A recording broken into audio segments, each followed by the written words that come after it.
Hey guys, so we're back with another video.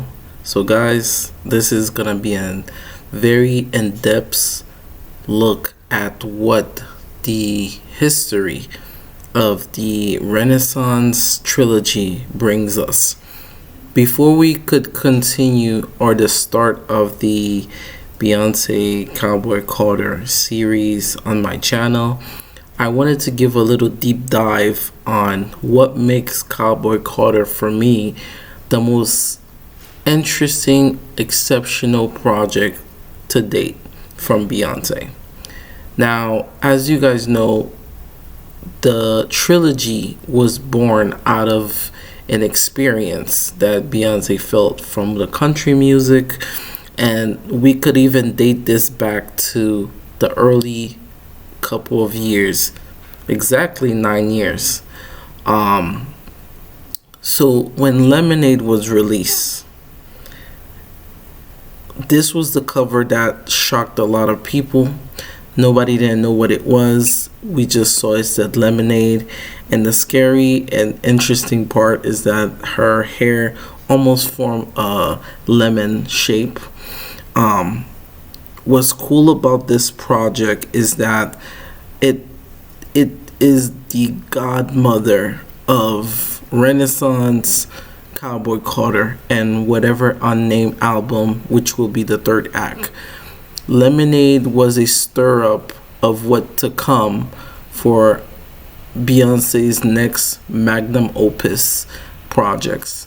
From self-titled to where self-titled was the peak of her past albums, Lemonade was the start of her new journey.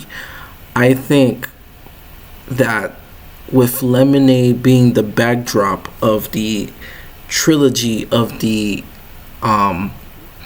Renaissance, Lemonade almost like a reset button overnight basically cleared all the discussion, the critically acclaim.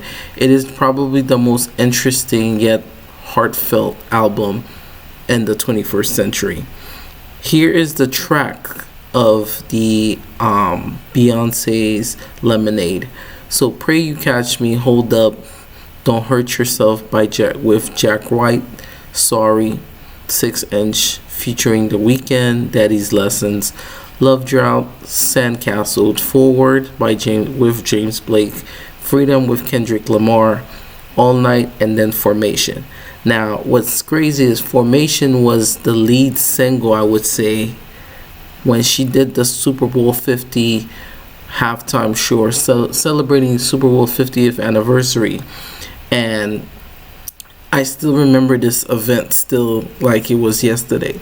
The impact this project has on not only me and anybody that is a fan of her, and people that's not even a fan knows the amount of impact this project has, and that with those 12 tracks, Beyonce has now stepped into a new atmosphere. With each track alone, you could think of these tracks as a standalone album by themselves.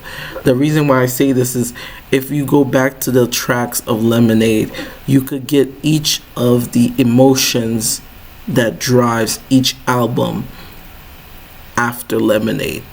With Renaissance, it was more of a joy, partiness vibe, and life lessons. With Cowboy Carter, which is her recent album to date, speaks volumes of the history of country music, which I cannot wait to delve into. The richness of country music, and the album could have even been a country album itself, with Daddy Lessons being one of the standout parts out of the album. I think before I could even cover Cowboy Carter, we must know what was Lemonade.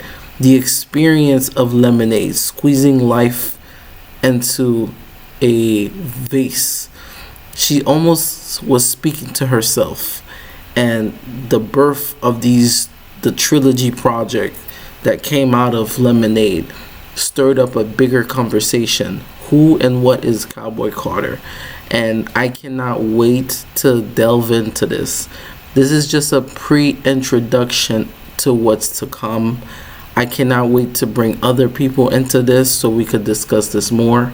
But as you guys know, this is going to be the prelogue of chapter 1 of my series, What is Cowboy Carter Without Lemonade? So this is going to be a very deep dive research of the history of what's happening with this album. And like I said, I have a copy of the Lemonade CD as well as the vinyl I purchased, which I did that probably in 2023.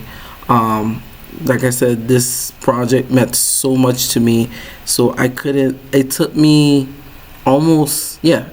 exactly three to 2 years to come to conclusion of what Beyonce is planning on doing. So we're gonna delve right deep in, and this is the first chapter. So I hope you guys like and subscribe, and I'll see you guys in the next video. I appreciate you all, and this is gonna be fun, and I'm gonna give so much knowledge. Love you all. Later.